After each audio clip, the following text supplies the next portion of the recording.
much. Pleasure to be with you. Sorry I can't be in Romania. Look forward to visiting again when this terrible business is over. So let me start. Just to remind you, we have a global epidemic not only of COVID, but also of diabetes, which is increasing every year. 6% of the UK population. A recent study from my friend in Karachi, Abdul Basit, showed that 26% of adults in Pakistan has diabetes. And I was just speaking yesterday with Dubai, where it's 25%. So we have a huge problem. And we can't be complacent because, as Dr. Riasu has already showed, we have a resurgence of diabetes complications. And these are data from Ed Gregg, the CDC in Atlanta, showing a reversal of the previous decrease in lower extremity amputations in the USA, and also a number of hyperglycemic emergencies doubling in emergency rooms, as are others. End-stage renal disease, cardiovascular disease have stagnated, so the decrease has stopped. The pandemic, of course, that we're going through has had an adverse experience on diabetes care. Cancer care, as always, and heart disease emphasized by the NHS, but sadly, diabetes doesn't get a mention. But diabetes has a major problem in the COVID situation because 1/3 of our patients in hospital have diabetes. The BMA has emphasized the need to tackle the backlog of non-COVID treatments, but yet again, we're in lockdown, and I fear a tsunami of complications after this is all over. But positive improvements must be maintained. We've seen faster action, less bureaucracy, and of course, video consultations, which others will speak about. As I said to you already, 1/3 of all the COVID deaths in the UK had diabetes, 1/3. Age, overall poorer glycemic control, and other comorbidities are predictors of bad outcomes. And we need a parity of focus on people with diabetes, which deserves the attention, really, that it is not getting at the moment. Now, if you look at the at-risk populations on the left of people who are not going to do well if they get COVID and are admitted to hospital, that is, they're older, more males, poorer glycemic control, they have hypertension and other complications of diabetes. And these are almost identical with the high-risk group for diabetic foot problems, older, male, poor glycemic control, and other diabetes complications. And the threats during lockdown, and the first lockdown from March through May last year, there was a suspension of all routine laboratory tests that we could do, including CRP, full blood count, electrolytes, kidney function, suspension of all routine x-rays and other imaging, all routine non-invasive vascular laboratory tests. We had a handheld Doppler, that was it. And the suspension of non-emergency surgery, including bypass surgery and minor amputations. So, together with my former PhD student, who's speaking later on this, David Armstrong, who's now based in Los Angeles, he seems to travel, and we combined our two centers to look at changes in care that have occurred during the first lockdown about 10 months ago. And this is the most complicated table I will show. On the top here is the Manchester figures, and underneath the Los Angeles, the number of clinic visits, how many telecare, telephone or video, how many home visits, and how many people hospitalized. In Manchester, before lockdown, in the first 6 weeks before lockdown, the last 6 weeks before lockdown, we saw 373 patients. That reduced post-lockdown to just over 200. Telecare obviously went up. Home visits, podiatrists visiting patients at home, it was not before, but went up hugely. And we significantly reduced hospitalizations because people with diabetes with these complications, if admitted to hospital, their prognosis is not so good. In Los Angeles, similarly, a huge reduction in clinic visits, but much more telecare. They don't do any home visits in the US with podiatry or medics, and the hospitalization also reduced. So let me give you a few cases. This is a 73-year-old male, type 2 diabetes, who was known to have neuropathy and vascular disease. And just before lockdown, he presented with an ulcer, a neuropathic ulcer, on the interphalangeal joint of the right great toe, or hallux. He had normal Dopplers, but this could probe to bone. And I'll warn you, there are 1 or 2 clinical photographs coming, but they're not too bad.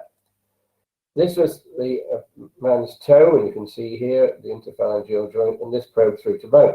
That is a clinical sign of osteomyelitis, but we were able to get an X-ray just before.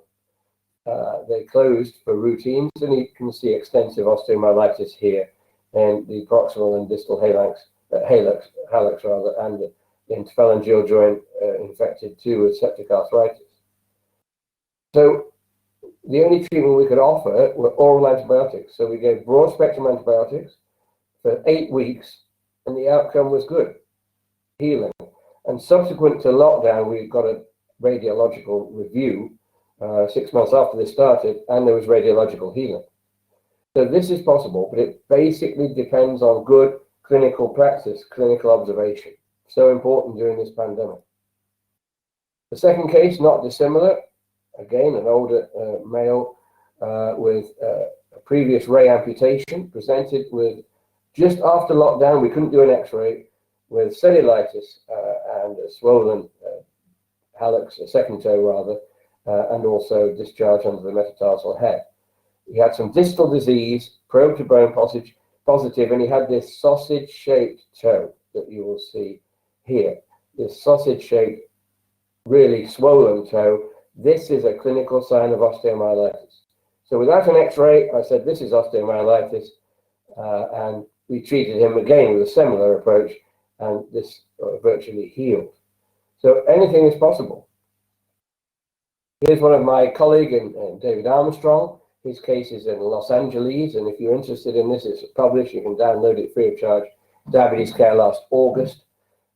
Another patient, this patient had previous vascular disease, a popliteal bypass, and he had a transmetatarsal amputation, and post-op VAC therapy showed extensive slough.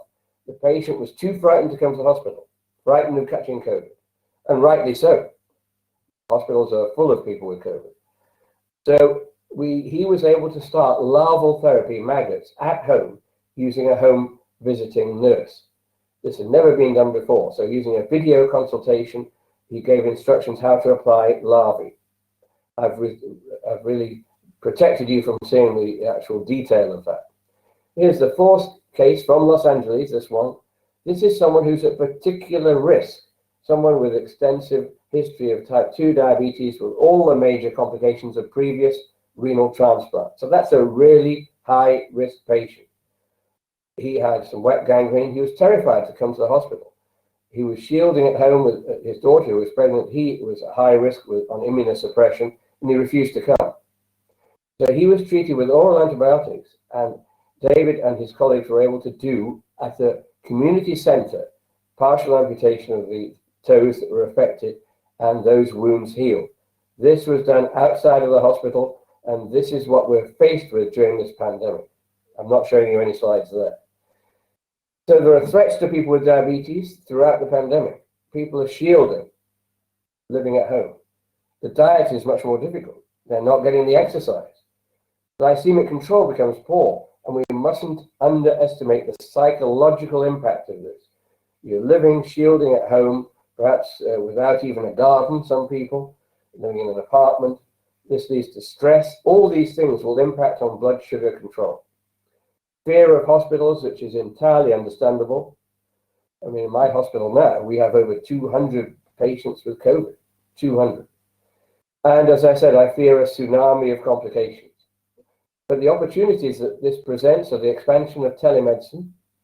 Much can be done by telemedicine now. Digital education programs are available. We need to improve, and this has been forced upon us because of COVID-induced diabetes and people getting dexamethasone. There's a huge prevalence of diabetes in our hospitals.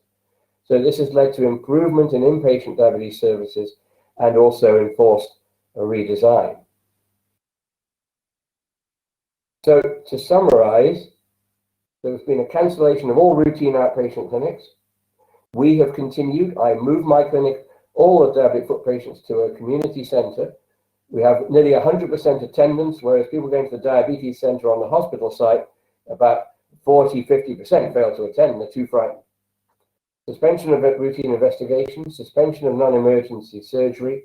We've established these hot diabetic foot clinics in the community, avoiding hospitalization if we can. The art of clinical medicine is more important than ever. And as I said, in our particular experience in Manchester, we had no hospital admissions in 6 weeks of following patients during the first lockdown. Now, a few years ago, I was fortunate when I was lecturing in India to share the stage with Sri Narendra Modi, and he is the Prime Minister of India. And I was lucky to be there and discuss with him diabetes. He got up at the end of his talk, and he's a great speaker. He said, "Ladies and gentlemen," and the audience was 18,000. "Ladies and gentlemen," he said, "the biggest threat to our survival in health in India is no longer communicable diseases like malaria, tuberculosis, it's diabetes." And of course he was right. But our fear in International Diabetes Federation is that there will be a swing back to focusing mainly on infectious diseases at the cost of diabetes. And this is going to have a terrible impact.